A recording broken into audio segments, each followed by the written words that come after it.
We have a very fast-moving situation with the tariffs on China, Canada, and Mexico. Obviously, we've had a very good result today with Mexico, with the president negotiating directly with the Mexican president. The backstory there is that the Secretary of State, Marco Rubio, Stephen Miller here in the White House, the folks at DHS have all done a very good job trying to work with the Mexican government. The Mexican government understands this, that this is a drug war, not a trade war. This is a drug war, not a trade war. We have an unprecedented amount of Americans dying every year from fentanyl alone. And it's roughly the same number, about 75,000 annually, that are going to be sitting in the Superdome for the Super Bowl. And it's more by a large margin than the number of soldiers we lost in the Vietnam War. And this happens year after year after year. The way this process works is it starts with China. China makes what's called the precursor chemicals that are then blended by Mexican drug cartels in Mexico into not just deadly fentanyl, but the fentanyl is used also to spike things like heroin and speed and other deadly drugs. And that pushes the death toll to well over 100,000 a year. And then what has happened with Canada is the Mexican cartels have expanded up to Canada. They're making fentanyl there and sending it down to the U.S. from there. The Chinese are using Canada to send in small parcels below the radar, and fentanyl, one glass of it can kill millions of Americans. Just one single glass, it's that deadly. Canada, what is it now? It's 1:27 here, East Coast time. President Trump will be speaking for the second time with the Canadian Prime Minister, Justin Trudeau. The difference between Mexico and Canada thus far is that Canada thinks we're fighting a trade war with them. That's not the case here. This is a drug war. And I think it's important that if Canadian citizens themselves can understand that what we are trying to do here is stop the killing of Americans by these deadly drugs, to stop Canada from allowing terrorists on the watch list, up to 100 have already come in, from entering our country. That will be the way to find a resolution of this problem. So let's see what happens. The boss always likes to say that. I'll take a few questions only with respect to this situation. Sir. Can you say, so are you happy that now that there's a deferral for a month with the Mexican tariffs, and do you think that these tariffs were used more as a threat, or is the administration actually planning for them to take effect?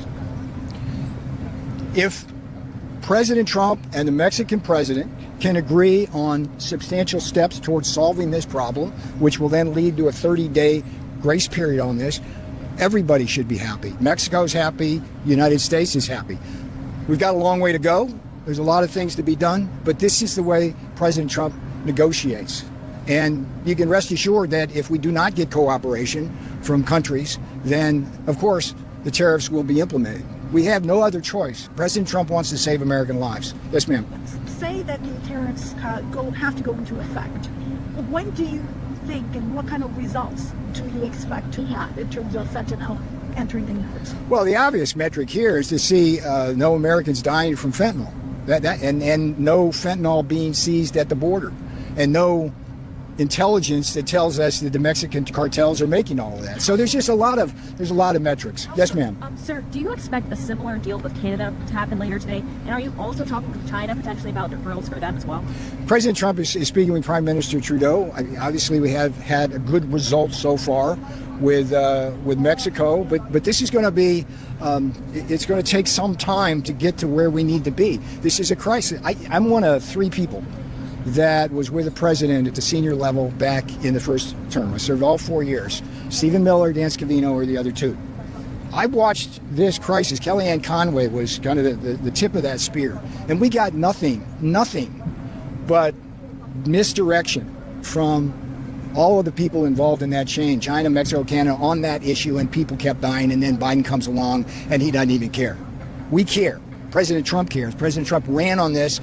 This is a key part of why Americans voted for Trump. The border invasion, a key component of that is fentanyl. Yes, sir. Any more on China? What's going to be the conversation? That's to be determined at this point. Yeah, today the phone call is with President Trudeau. Yes, ma'am. I'm going to take one more, and then I got to get to things. Yes, ma'am. What actions specifically are you looking to see from Canada in order to consider a grace period? And then I know you don't want to get too far into China, but have officials in the administration been in contact with their counterparts on this issue today? So that's a diplomatic issue, and those discussions will be between Canadian diplomats, the presidents, President Trump, Mr. Trudeau, and as I said earlier, Secretary of State Marco Rubio is doing a wonderful job engaging. This is the way diplomacy works, and President Trump does it better than anybody. All right, one more, sir. Considering that President Trump declared that Mexican cartels are a terrorist organization, do you consider the Mexican government as terrorist supporting? Yeah, but that's not this is not the kind of question or rhetoric we need. Okay, hang on, sir. This is a serious matter. Americans are dying, and we're going to have sober reflection on what needs to be done to solve it, and we're not going to have that kind of rhetoric. Okay, I appreciate it. I got stuff to do. I think I've given you more than enough here. And, Thank you, Peter. Appreciate it.